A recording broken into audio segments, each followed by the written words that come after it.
Welcome to a brand new episode of Sequel Rights, the podcast where we take a look at the franchises that make you go, they made how many of those? And we give each and every sequel a fair trial. My name is Justin Camps, and I'm here with Elizabeth Helly and Tyler Hymanson. And we are back for another holiday episode, as you might have heard from the intro here, to talk about the brand new film on HBOMax called A Christmas Story Christmas. It's a Sequel Rights podcast. It's a Sequel Rights podcast. sequel. Yeah. We tried really hard to put out in the world that we would, Mamma Mia 3. We wanted a Mamma Mia 3, and it didn't happen, so we're talking about this instead. And so, in order to get it done right, we have a very special guest with us today. Maureen Lee Lenker from Entertainment Weekly is here with us. Maureen, thanks for joining us.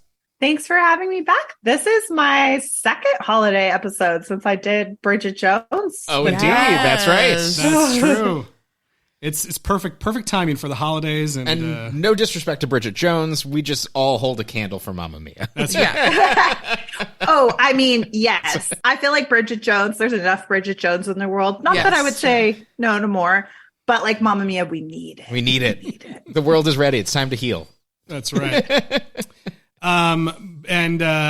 So before we get too far into things, Eliz, where can people reach out to us? Yeah, we need your suggestions for next year's franchises. So email us at sequelrights@gmail.com or reach out on Twitter, Instagram, Facebook, and Twitter at Sequel Rights. And rate and review us wherever you're listening. 5 stars goes a long way to help other people find the show. That's right. And, we wanted to have Maureen, all Mamma Mia jokes aside, Maureen is awesome. And we wanted to have her back on the podcast, because we saw that she was doing some writing about, Christmas Story Christmas for Entertainment Weekly. Also since you were on here last time, you've had some really exciting news, about an upcoming book. Is that correct? Yes. My debut novel is coming out July 11th, 2023. And it is called It Happened One Fight. And it is set in 1930s Hollywood. It's about a leading man and leading lady who absolutely detest each other and find out that they were accidentally married on set. So they have to go to Reno for 6 weeks to get a divorce. And while they're there, they might decide they don't hate each other so much. Love it. And it's available to pre-order now, pretty much wherever books are sold. But I would encourage you to shop indie and pre-order through the Rip Bodice in Culver City, which is doing special signed edition pre-orders. I ordered Absolutely. Yeah. So I can get Maureen's autograph in a book and not on a Christmas card.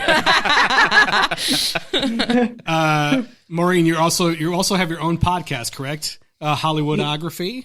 I do. Yes. Me and my co-host, Oriana Nudo. We've done 2 seasons now. And the concept of Hollywoodography is we pick one star from Hollywood history and we watch their entire filmography chronologically, do it about an episode per film. Sometimes if it's a cameo or a really small part, we'll do 2 in one episode.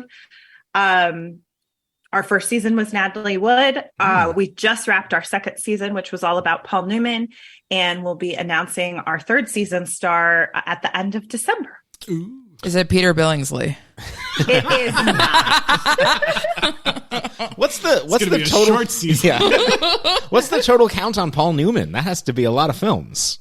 You know what? Surprisingly, it was only like 3 more than Natalie Wood. Oh, wow. She did 45 and he did 47, I want to say. And it's because, she started when she was like 5. So she has all these films from like 5 to 15 where she maybe doesn't necessarily have a very big part, but she's someone's kid or whatever. And so his season actually took longer because we did a lot of double episodes with hers. But with his, like, he starts his career as a man in his late 20s, early 30s. So like pretty much every single movie. Oh man. Give or take a few, he is the main character.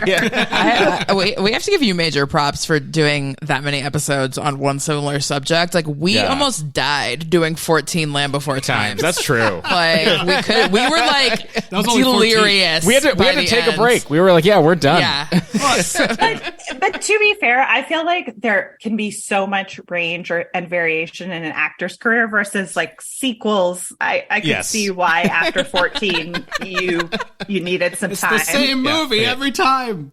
Kind of. Well, that's exciting. You guys can find her podcast and the pre-order for the books on her website, MaureenLeeLenker.com. I'm excited to read that book. I love the plot for it. As a Reno native.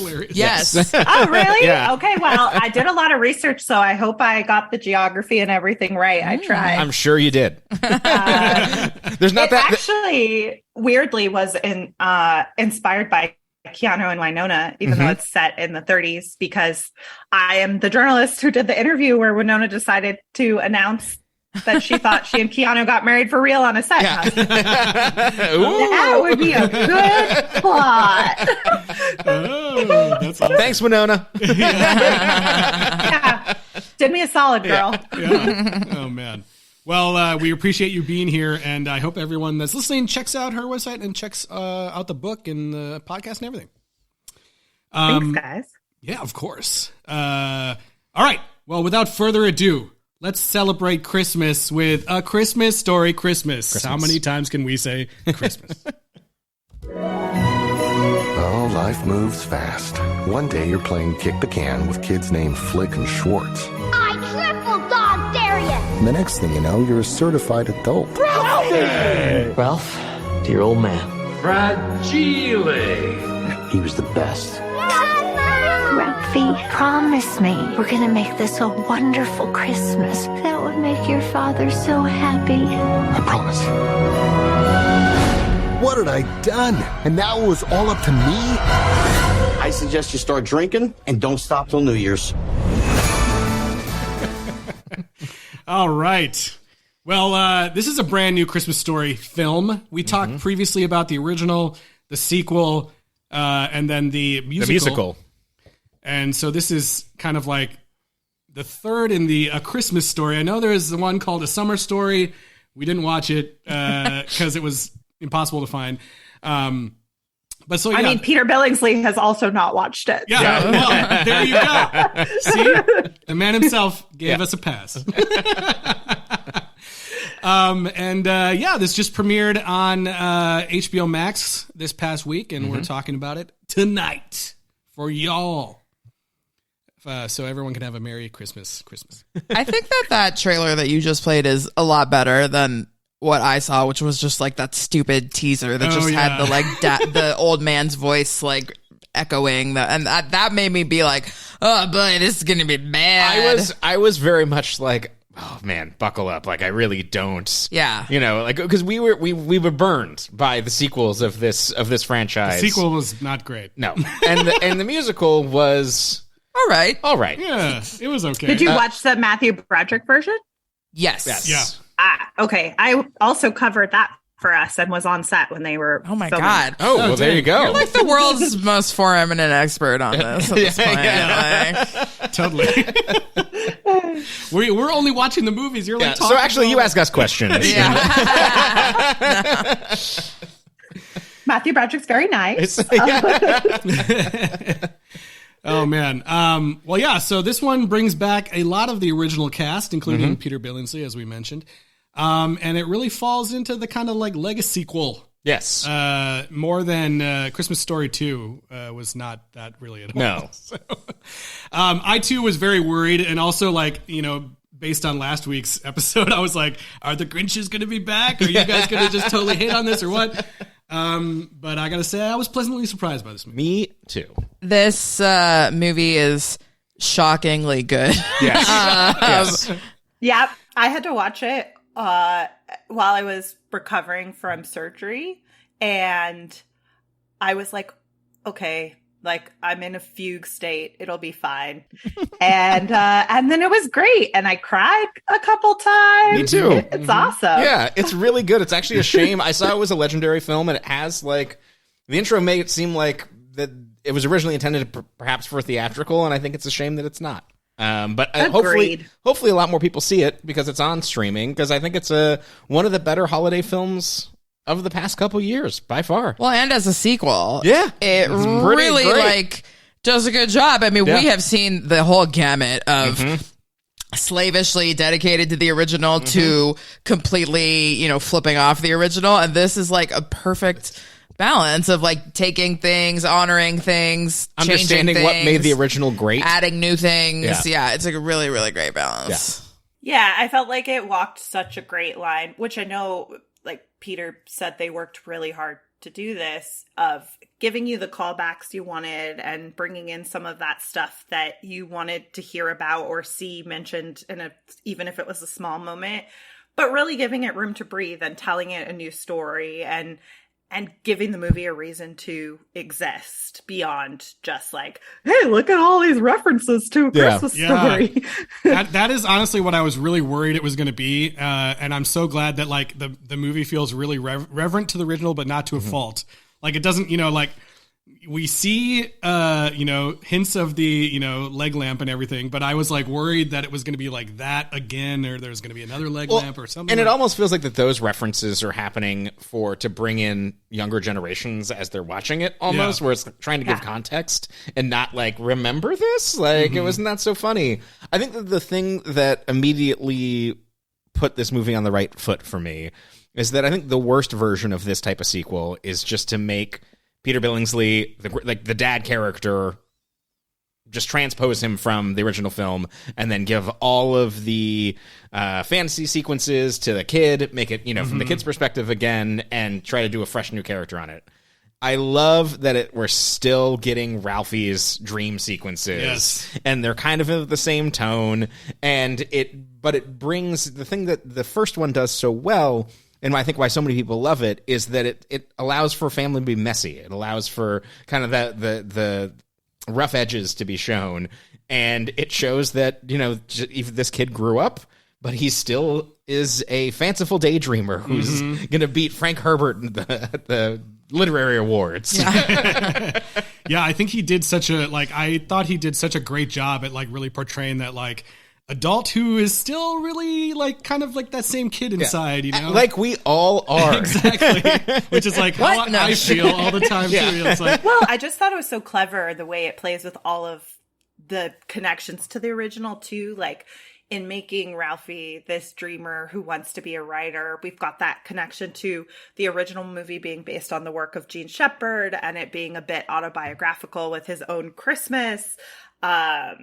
I love those Western fantasy sequences, but as the original movie was made in the 80s, but set in the 40s, and so you're getting sort of serialized Westerns from the 40s in his fantasies. Now, since it's made now, but set in the 70s, you're getting spaghetti Westerns and what was popular at the time. So as Ralphie has aged and Westerns have changed, so too have his dream sequences.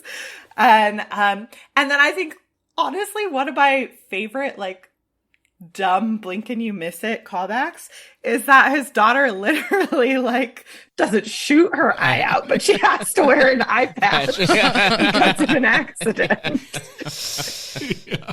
Yeah, that was pretty great. And then, that one fantasy sequence towards the end when he's in jail, and there's that shot of her, pregnant, and her eye is messed up. I love that eye is looking the other way. I thought that was so funny. And that's a great example of how this movie has things that it is entirely family friendly, and then it has moments which I think was endearing about the first one as well, where it's I didn't think a family Christmas movie would do that, and that eye shot is pretty gnarly. Yeah. So do we want to set up a little bit the story and what's going on in this movie? Which I think that the setup is really, really smart in that, Ralphie is trying to be this writer, and so he's taken a year off work, and that has made it so that the family is not, in the best financial situation. So it's not putting them in this, oh, well, we're poor, and, you know, it's like, no, like, there's reasons for this, but we've come together. We don't have the means for the best Christmas. I think they do a good job, too, of filling in everything we missed as to how it's been with the family and the grandparents this whole time. And you can tell that the kids, like, really, like, love their grandparents, and that the grandpa continued to, like, try and have good Christmases all the time.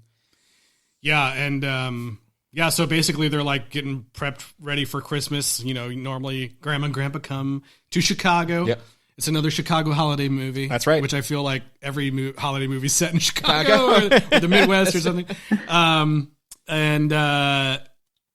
suddenly the phone rings and we find out that the old man has passed away. It's beautifully shot too. It's a great sequence. Yeah, it's very understated. Yeah. You know, he's not like breaking into tears right there on the phone. He's just kind of like, you get what's happening, and the mom is like shushing the kids and everything. And I thought it was really well done.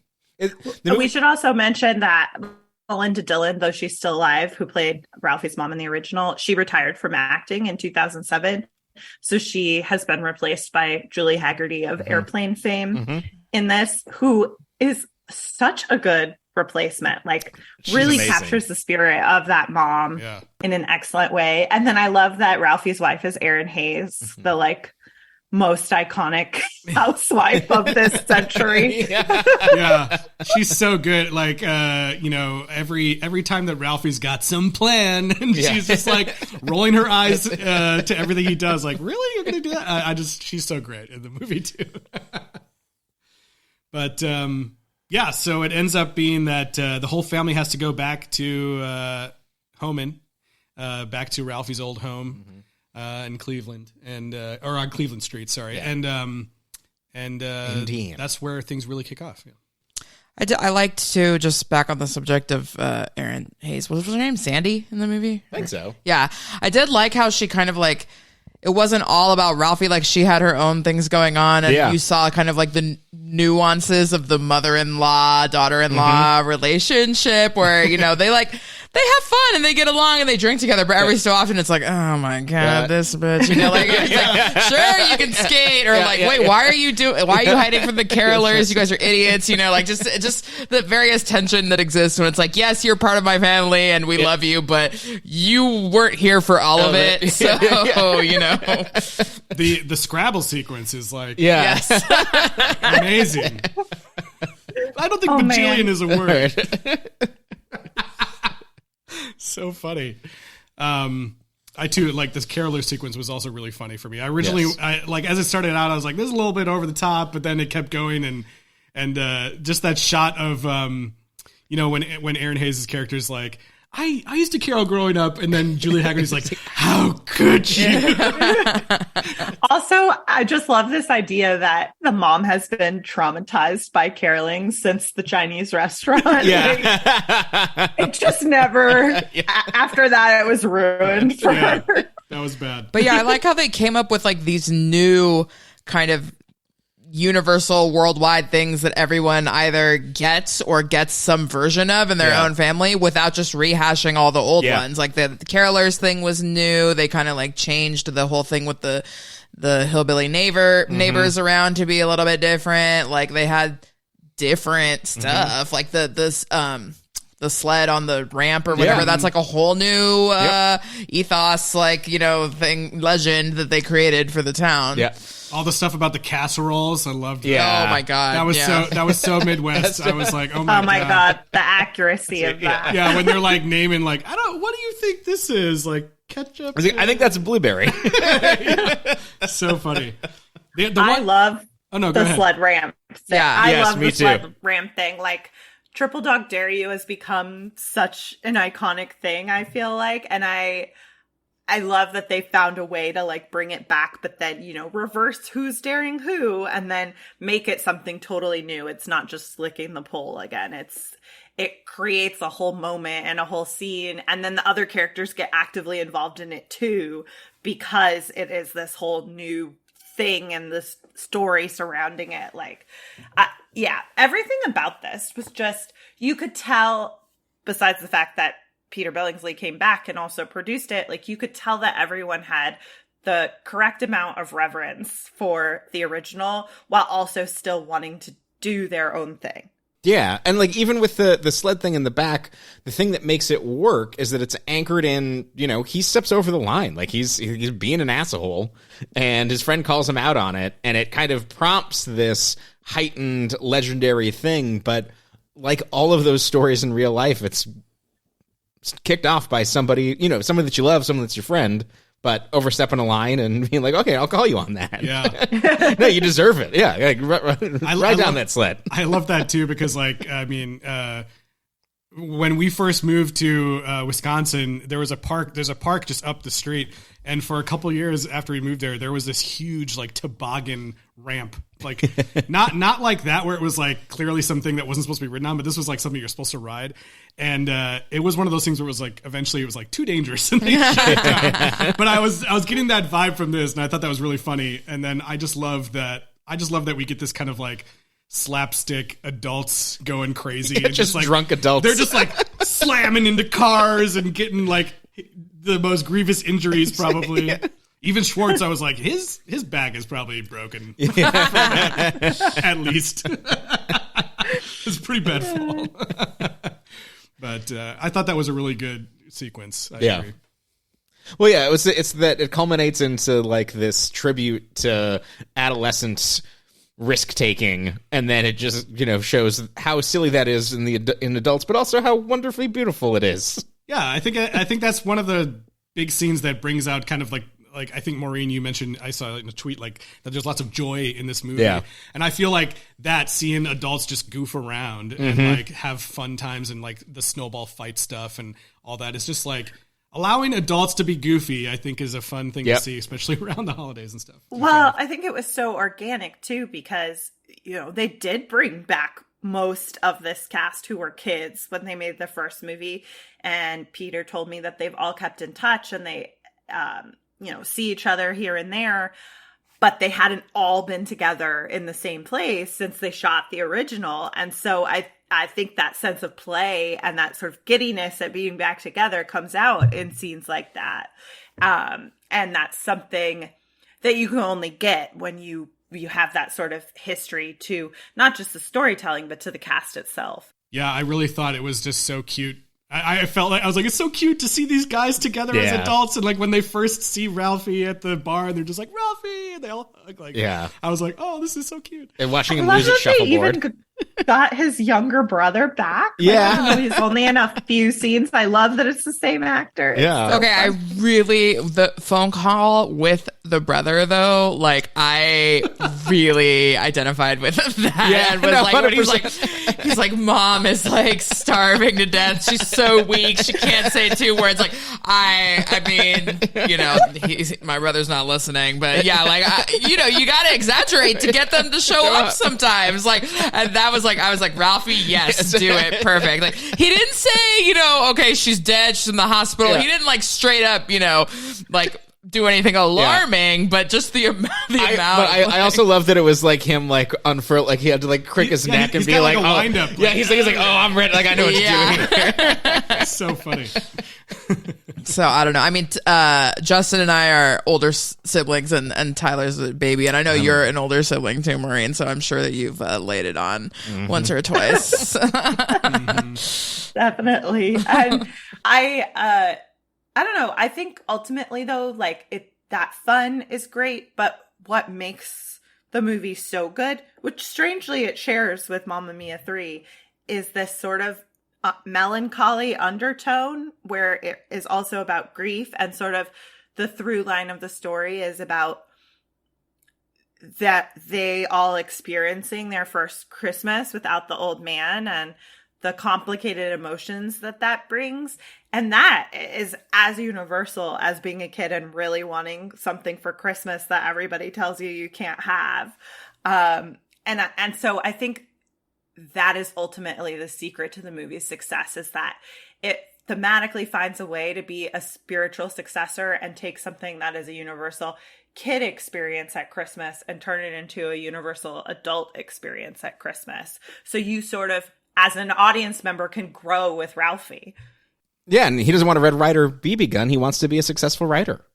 And the radiator. And just to live up to his dad's Christmas. Yeah, exactly. Yeah, I mean, there's a lot of things there, but like the tension for that is like, oh, it's not gonna, it's not gonna happen for him, you know. And there's something that grief and him actually coming to terms with that is a great propellant for a lot of the stuff in this movie. Yeah, it's a like, you know, we already talked about getting a little teary-eyed. It's a surprisingly emotional movie. It really is. And there's like some, you know, I mean, we're skipping all around, which I think is fine, but like I couldn't stop thinking about how devastating it would be to like open those presents at the end. Like, oh yeah. I was like, oh my God, this is so sad. I can't handle this. Just thinking about it now, like, oh God, if that really happened, that like would be. Yeah, so I couldn't even imagine. For the listeners who haven't seen the movie, there's a great sequence where probably one of my favorite sequences in the movie where they do all the Christmas shopping at the. I'm blanking on the store's Gimbals. name. Yes. Higbee's. Higbee's. Gimbals is from Miracle on 34th Street. Yes. And it's the 70s, so the small town department store is still open. But Ralphie goes and does all the shopping while his mother and wife get drunk at the bar, which is kind of great. I loved when he came back and the entire bar was like, yeah! You did it! Like they had all heard them talking about how he was out there shopping. I love that sequence. But then all of the gifts that they got get stolen, and they're basically out of money. And so the twist at the end is that the grandpa, who'd been ostensibly talking to the kids on the phone and, you know, being a loving grandpa, had bought all of the gifts. Mm-hmm. And they were just down in the basement or in the attic. Already wrapped in everything. Or maybe not wrapped, but yeah. That was like so cute. Yeah. I mean, I assumed that Randy was going to bring all the gifts. That's what I thought too. I was like, it's you know, Chekhov's Randy is just waiting to show up and have all the gifts like in a Home Alone 2 kind of thing, you know, like, oh my God, all the gifts are here. But no, I mean, the thing with the old man is like just so cute. I mean, yeah. I just have this whole vision of Chekhov's Randy being like a Chili's, but like they do Moscow Mules or something. That part definitely made me cry too, because going back to Paul Newman, doing my season, I learned that when he was dying of cancer, he knew he was not going to like make it through the fall, and he didn't want Joanne Woodward to not have anything to open on Christmas, so he like bought her a gift, wrapped it up, and then went into the attic and put it in her stocking so that on Christmas morning she would still have a present from him. And I just like, guys, that is true love. Yeah, oh my God, that's so oh, it's devastating. Man, yeah. What else did we love in this? I love when he belted his kid in the eye with a snowball. Yes. That was shocking. I was because that, you know, scene, like everyone's having fun. I'm so into it. It plays out so organically. Yeah, and the daughter is like, "Get him, Dad!" like all of a sudden pops up, and you don't really know what's going on until after he's already thrown the snowball, and you're like, "Oh no!" And she hits the ground. Point blank snowball to the face. Yeah, that was rough. I love Scott Farkus and his return, because I feel like no matter which side of the political spectrum you're on, Scott Farkus growing up to be a cop is so on brand. That's absolutely right. And he's like, I'm one of the good guys now. And I was like, are you?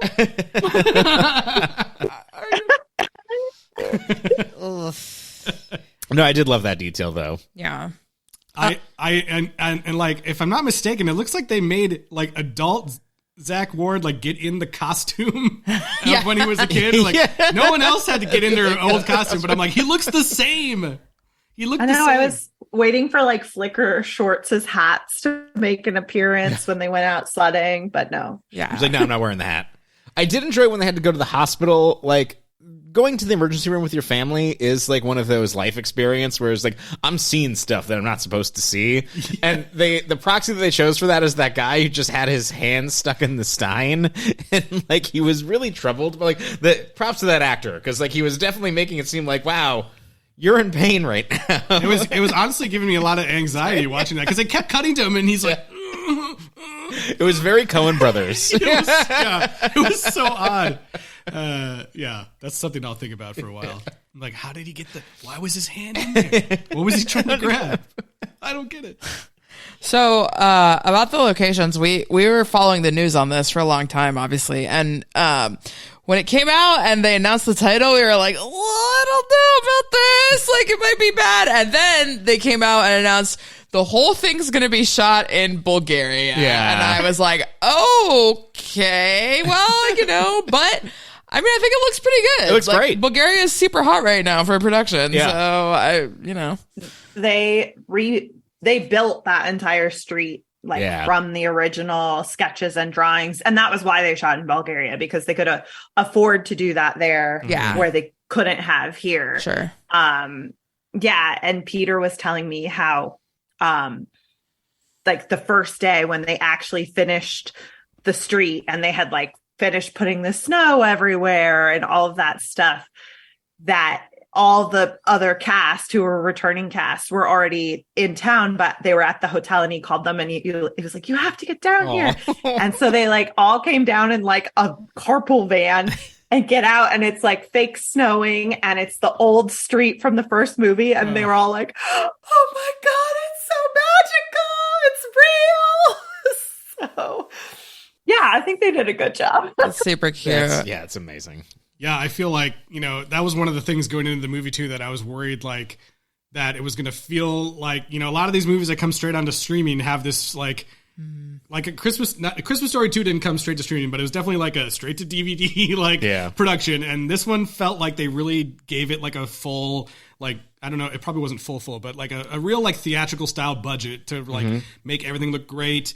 They didn't have like, they used like real Christmas songs that people recognize. They didn't like cheap out a bunch of them. Yeah, and it's just like I felt like it was really well done. Like they did it right. Well, which is what I was really worried about. And it wouldn't have felt like just cinematic language. It wouldn't have felt like the original if it wasn't shot on set like that. If it wasn't built that way. If they were, they could have gone to somewhere in Indiana and shot on location, but it wouldn't have been.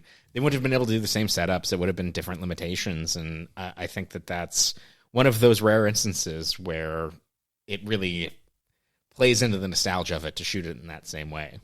And it also, because I mean the musical shot on the Warner Brothers lot, in Stars Hollow, very easily just been like, all right, well that's there, we'll just use it. We'll just use it. Yeah.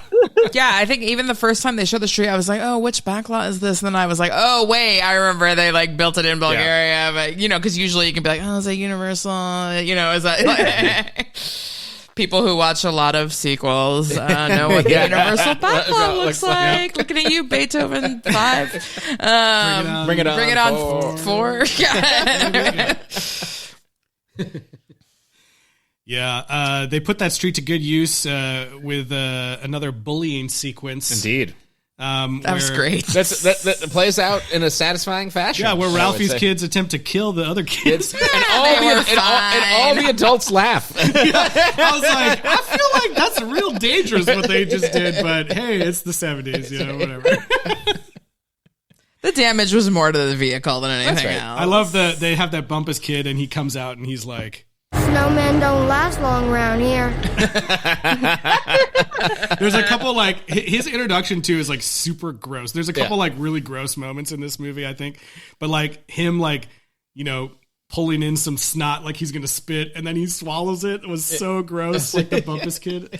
It's funny that I didn't write this down because I was like, we're not gonna have time to talk about it, but that kid actor, what I did glean from his thing is that he is like, even though he's playing this hillbilly kid, he's like fully bilingual in English and Spanish, like, and could like speak to you fluently. He's nothing like that. Yeah. So he's in Juilliard right now. That was another great callback though, where it was like the Bumpus and their dog connection is still a part of the story, but just not in the way you think it's going to be. Right. Yeah. I guess still have the house there. Yeah. Okay, we have to talk about this TMZ house thing. Oh, Did you see this today, Maureen? No. Okay, talk about it, Justin. So just yesterday, like I just was, I had forgotten the thing about Bulgaria. So when I was watching the movie, I was like assuming that maybe they shot at that like, house replica house that exists that this dude owns. But it wasn't shot there. So, but when I looked up, like, when I just Googled A Christmas Story Christmas, even to just find the Wikipedia page, like one of the top news articles that came up was this thing on TMZ.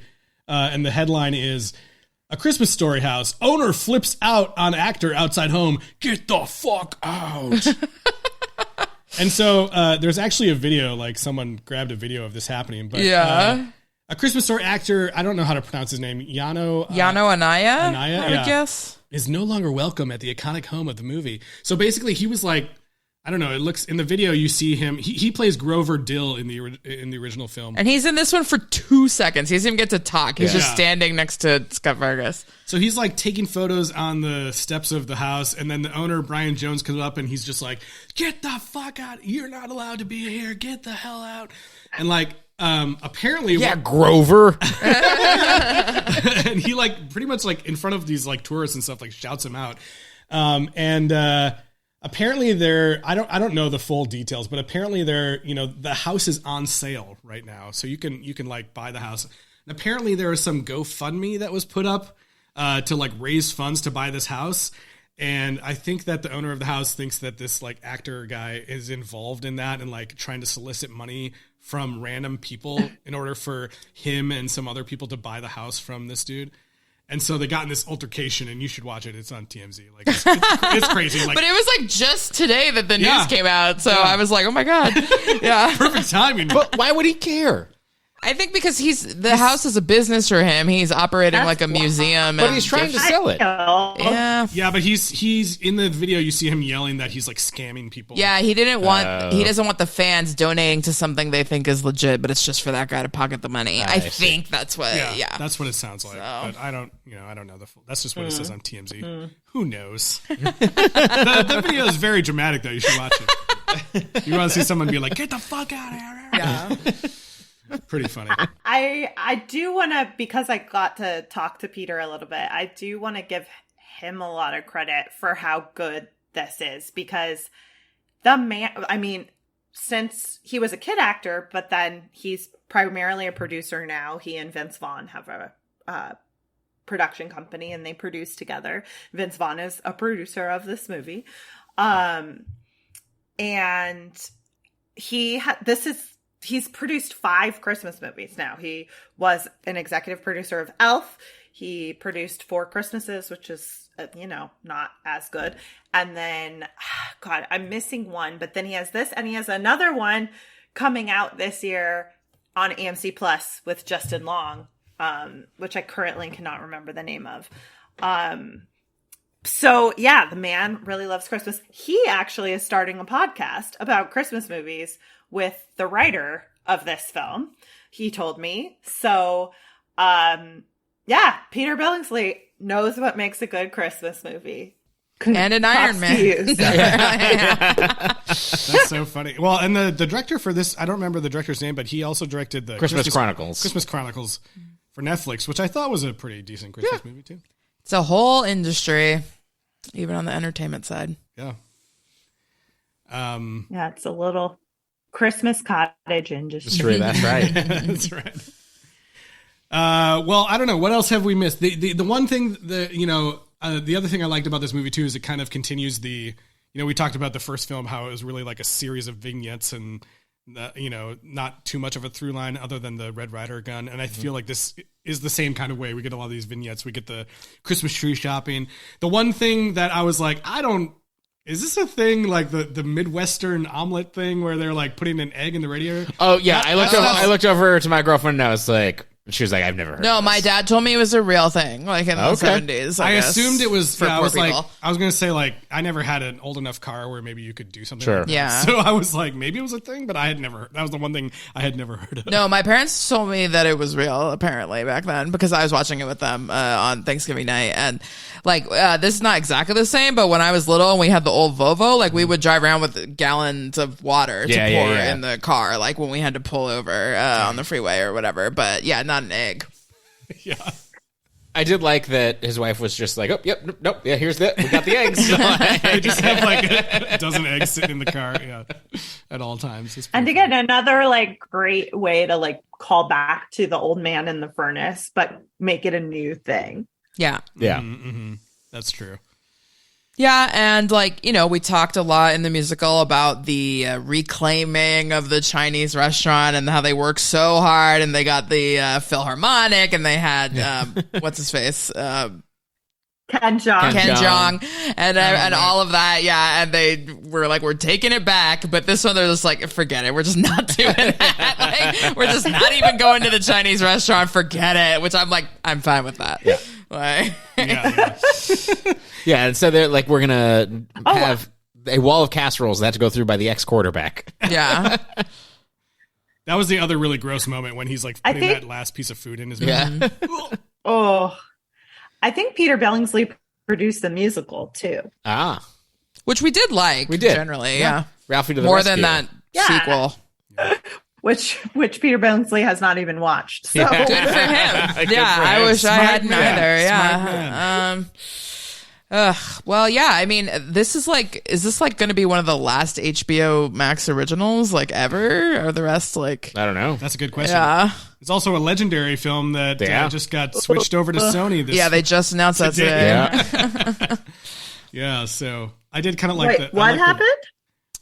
Legendary broke ties with Warner Brothers and is going to go with Sony now. And got it. Yeah. Well, maybe the board of directors will get rid of David Zaslav. As we've seen, miracles can happen.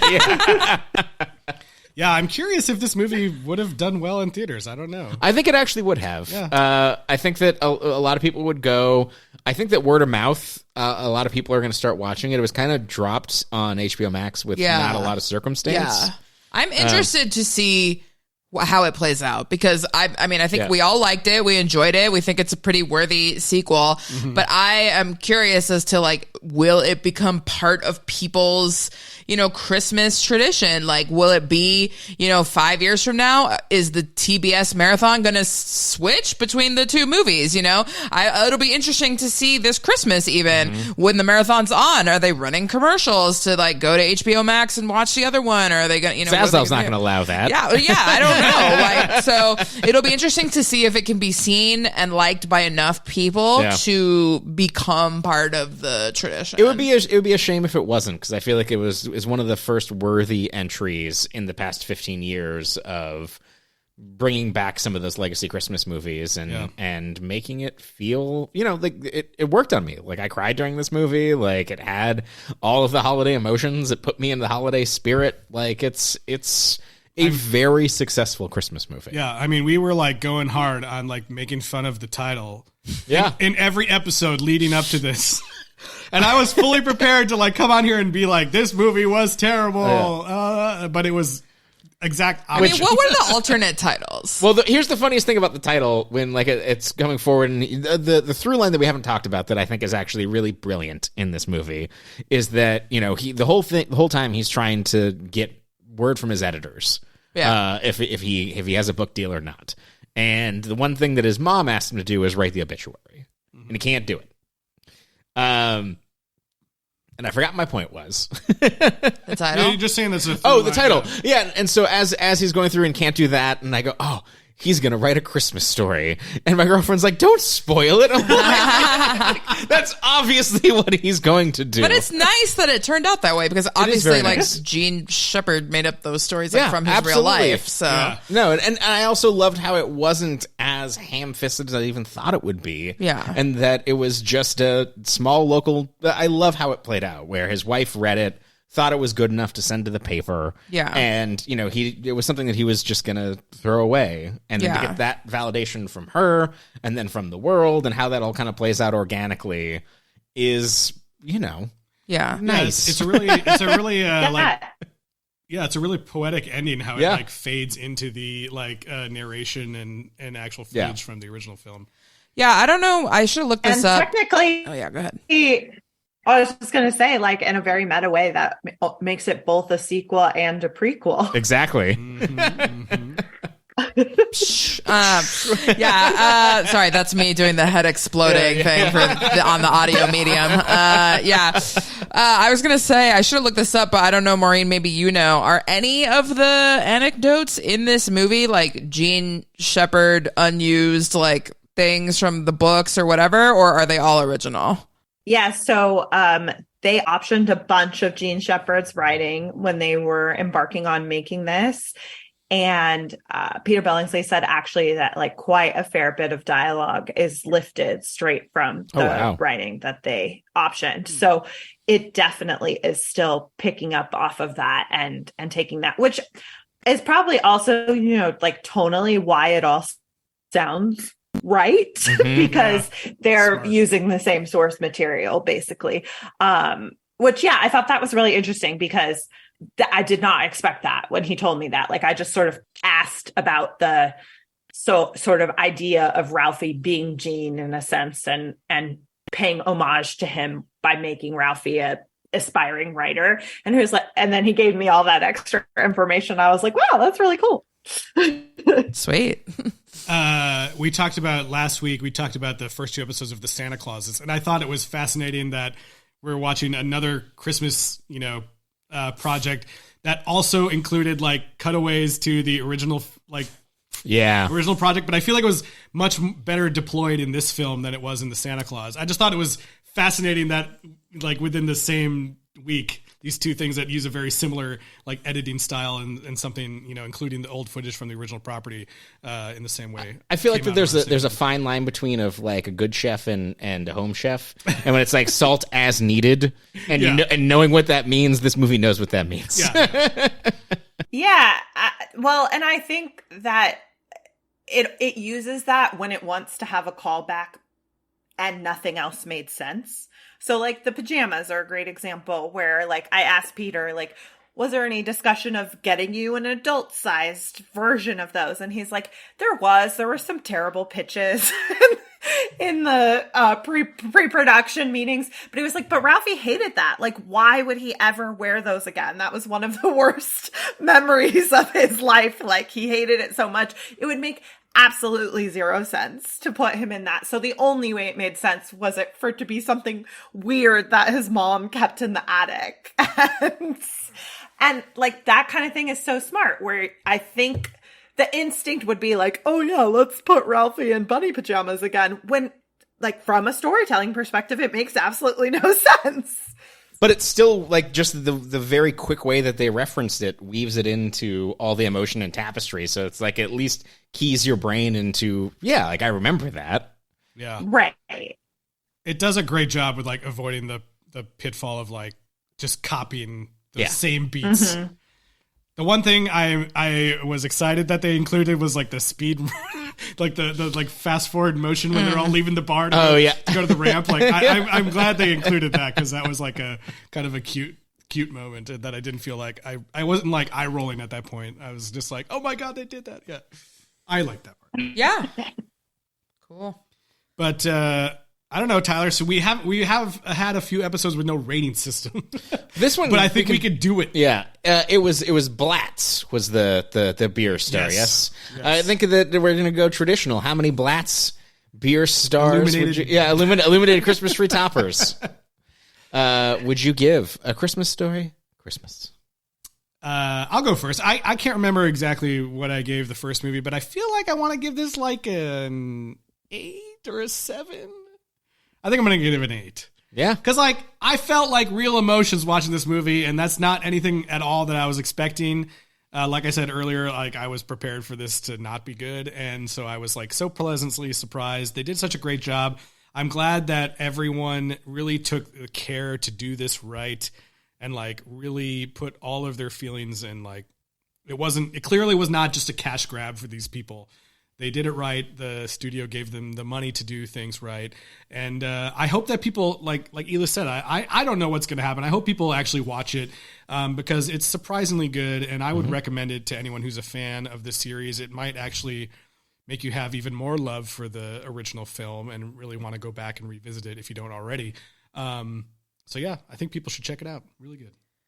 Yeah, I don't know. I feel like I probably gave the first movie a 10 in spite of the fa-ra-ra because my family defends it because, you know, it hurts, but the struggle is real with that, with the L's and R's, you know, but, so I want to give this one a 9, and with room to grow, should it clasp on to, you know, society's conscience, but because I just can't think of anything that I like really didn't like about it. Like, I think it was just overall good. I can't really think of big negatives.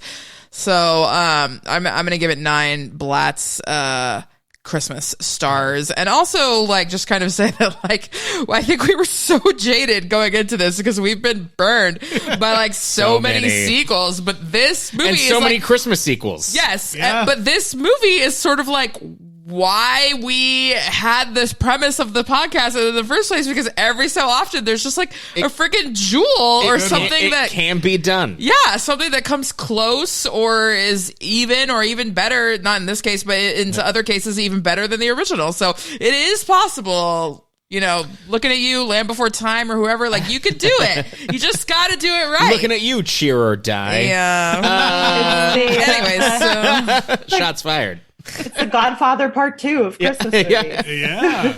So I'm gonna go 10 Blatz stars because I believe I was pretty harsh on the first one. It was not part of my family's tradition, right. And I think this is one of the best sequels we've ever watched. Damn. As we've gone through this, because I think it's one of the most modern sequels we've ever watched, and I think that it's put in a lot of care and a lot of effort and demonstrated a lot of understanding of why people love the first one. And to be able to replicate that is just a pure execution of craft. And it's a lot of credit to Peter Billingsley and everyone that carried that emotion forward, and also capturing that with everybody. Like, I believe it through and through, that you can feel the excitement of Peter Billingsley calling them down to set, being like, look, like we rebuilt it. Like it's here, and feeling that excitement that transfers through in every scene of this movie. And that's a magic trick. Like that is actually a Christmas miracle, holiday magic nonsense. And I hope everyone watches it. It's pretty impressive. What about you, Maureen? I think I'm gonna give it 8.5. Because I also really liked it. I agree with everything all of you have said. I honestly probably would rate it higher if it was a theatrical release. I don't know. There's something about like it only being on streaming that takes away a little bit of the magic for me, sadly, which is not the film's fault.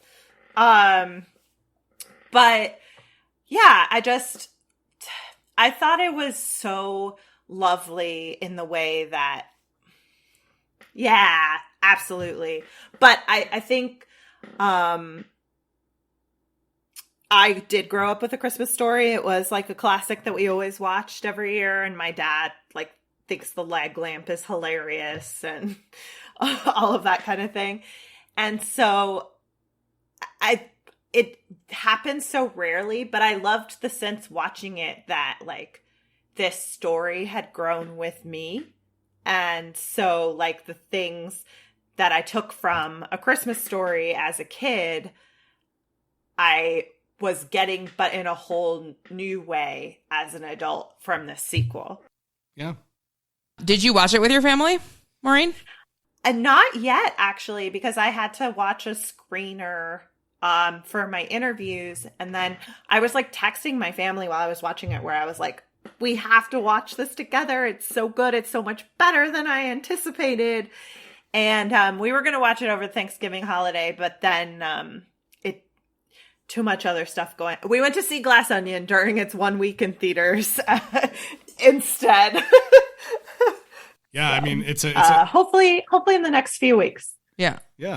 It's another movie where like you have to be in awe that this many years later, like these people are still around to make this. It's like very special. It's a special thing that you can't just like bring the original people back for all of these franchises. Well, and even though very few people saw that Christmas Story 2, there is knowledge that it exists, and I think also in addition to what Tyler said, this being one of the best sequels that we've watched, it's certainly one of the best course correctors we've ever seen as far as a franchise. And there, I can't think of like off the top of my head, but that's very important in an overall series. If you can correct the course and kind of get things back on track or redeem whatever was lost with whoever did see those middle sequels. I mean, like we're gonna see if like Indiana Jones can handle it soon, so this is like an issue and a frame state of mind that like lots of franchises have to deal with. Yeah, and I mean.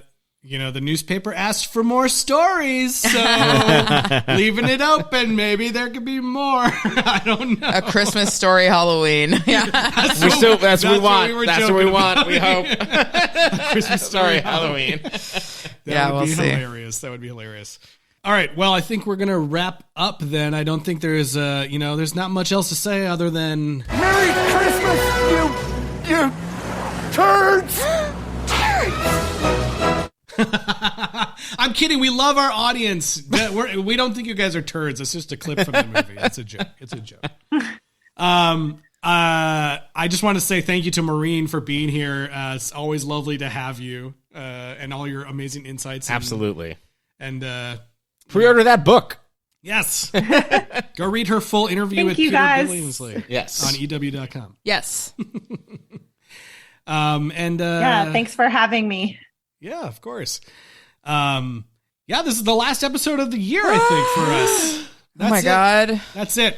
We're into the holiday season a little bit. It's just starting. And we're going to take a little break, and then we're going to come back with, we've done a lot of check-ins, but I think we're going to come back next year with a brand new franchise because we haven't we haven't done a brand new franchise for a bit. And what I heard, that 2022 going to get a sequel.